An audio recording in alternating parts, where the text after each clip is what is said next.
lui qui m'a formé pour être son serviteur. Ne témoins de sa gloire. Chers frères et sœurs, je voudrais méditer avec vous la première lecture tirée du prophète Isaïe au chapitre 49.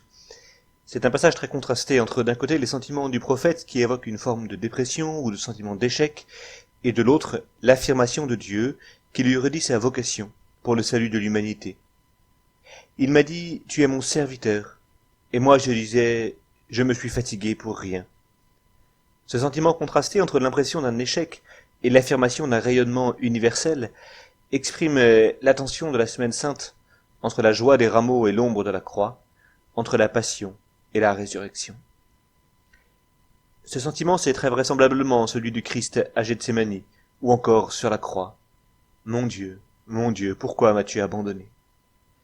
Ce sentiment, c'est celui des disciples d'Emmaüs, ou encore de Saint Pierre.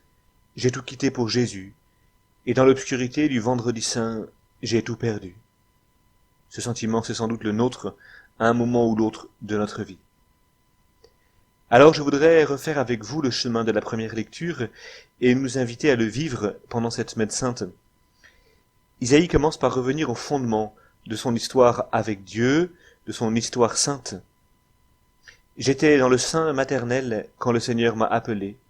J'étais encore dans les entrailles maternelles quand il a prononcé mon nom. Je nous invite, frères et sœurs, à prendre le temps pendant cette Semaine Sainte pour faire mémoire des événements importants de notre vie chrétienne.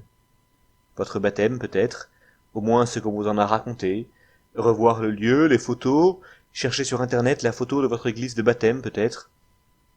Comment est-ce que vos parrains et marraines ont été des figures marquantes pour votre vie?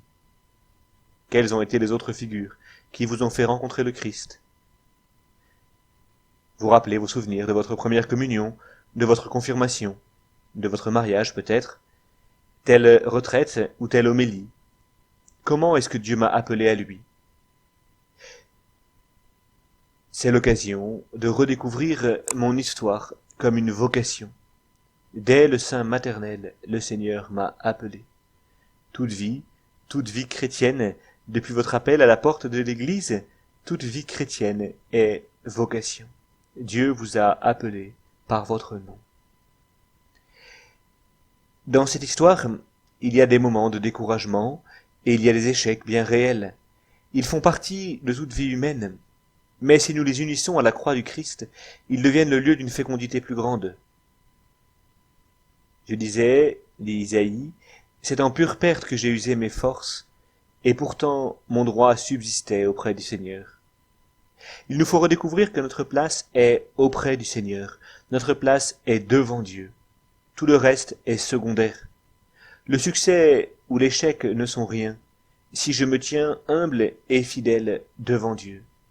Cela seul est juste et bon, comme le dit justement le dialogue de la préface de la messe, et on l'appelle préface, parce qu'il s'agit d'être devant la face de Dieu. Cela est juste et bon. Il est bon d'être devant Dieu. Mon droit subsistait auprès du Seigneur, dit Isaïe. Et c'est là, auprès de Dieu, que je peux découvrir avec émerveillement que Dieu passe dans ma vie, que Dieu porte en moi un fruit que je ne maîtrise pas. Et Dieu passe aussi à travers nos échecs. Et je pense en cette Semaine Sainte au reniement de Saint Pierre. Quelle fécondité dans ce reniement! Quelle fécondité pour des générations de chrétiens! Qui d'entre nous ne s'est jamais reconnu dans ce reniement? Quel chrétien ne doit pas être reconnaissant à Saint Pierre de l'avoir ainsi précédé sur le chemin de ses propres faiblesses?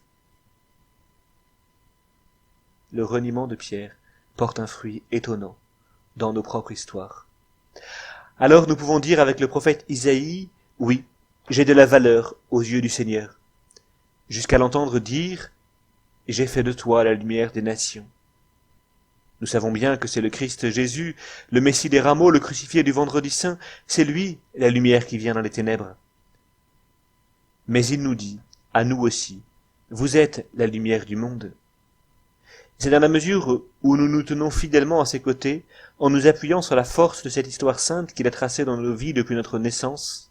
C'est dans la mesure où nos échecs sont vécus en communion avec lui sur la croix, que nous pouvons être témoins de son salut, jusqu'aux extrémités de la terre. Frères et sœurs, plus que jamais nos contemporains ont besoin que nous portions cette lumière. Alors faisons ce travail de mémoire, et réécoutons cette voix qui nous appelle au secret de notre cœur, depuis le sein de notre mère. Amen.